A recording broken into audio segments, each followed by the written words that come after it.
अस्सलाम वालेकुम, मैं हूं तवस्सुम रियाज रांझा। पाकिस्तान तहरीके इंसाफ ने मौजूदा हुकूमत के साथ प्रैंक कर दिया। बैरिस्टर गौर ने अभी ऐलान किया कि जो हमने जलसा करना था वो अब सितंबर तक हम लोग मुलतवी करते। ऐसा लग रहा था जैसे पाकिस्तान तहरीके इंसाफ ने ये प्रैंक आखिरी टाइम में करना था। हुकूमत ने स्कूलों में छुट्टियां दे दी, दफातर में छुट्टियां दे दी। मैं इस वक्त उस जगह पे मौजूद हूं, मेरा कैमरामैन आपको दिखा सकते हैं कि जहां पे पाकिस्तान तहरीके इंसाफ ने जलसा करना था। इसके चारों तरफ खुदाई हो गई। इस्लामाबाद की पुलिस कल से आई हुई है, कंटेनर लगाए जा रहे हैं, हर तरफ पुलिस ही पुलिस।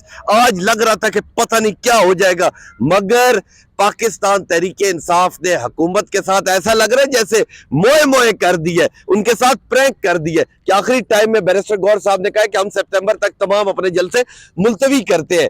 तो और अगर इस्लामाबाद की बात की जाए तो आज स्कूलों में भी छुट्टियां हो गई, दफातर में भी छुट्टियां हो गई। करीबी इलाकों में जितने भी स्टूडेंट्स थे, जितने भी इस तरह की चीजें थी, उन सारों के ऊपर मोहतात रखे हुए थे। पुलिस इतनी ज्यादा आई हुई थी, रोडें बंद की गई, कंटेनर्स लगाए गए, तमाम तर जितना हो सकता था हुकूमत ने अपनी ताकत का इस्तेमाल किया।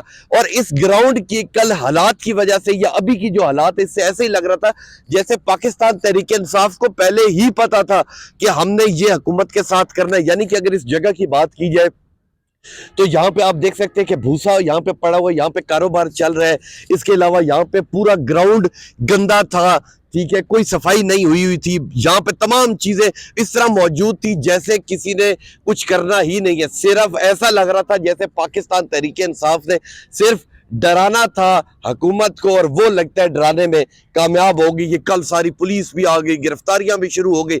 और अभी भी मेरा कैमरामैन आपको दिखा सकता है, मैं आपको करीब ले जाके दिखाता हूं कि इस पूरे ग्राउंड के इर्द गिर्द चारों तरफ पे खुदाई की गई। कल यहाँ पे खुदाई मौजूद नहीं थी क्योंकि कल रात को भी मैं यहाँ हुआ था, कल रात को यहाँ पे खुदाई नहीं थी। मगर अब यहाँ पे आप देख सकते हैं कि रातों रात यहाँ पे मेरा कैमरामैन आपको दिखा सकता है कि सारी की सारी यहाँ पे खुदाई कर दी गई ताकि कोई शख्स भी यहाँ ना आ सके। और बिल्कुल इसके सामने यहाँ पे पुलिस भी मौजूद है जो किसी को भी अंदर आने नहीं देगी। और ये वो मस्जिद है, मेरा कैमरामैन आपको दिखा सकता है, जहां से कल एक मशकूक बैग भी बरामद किया गया। और ऐसा लग रहा है जैसे पाकिस्तान तहरीके इंसाफ ने ये कोई मजाक करना था जो हुकूमत के साथ किया, क्योंकि ना कोई तैयारी थी, ना कोई फर्क पड़ा। जब सारी चीजें हो गई, छुट्टियां हो गई बच्चों को स्कूलों से, और तमाम तर जितने भी काम होने थे वो सारे हो गए,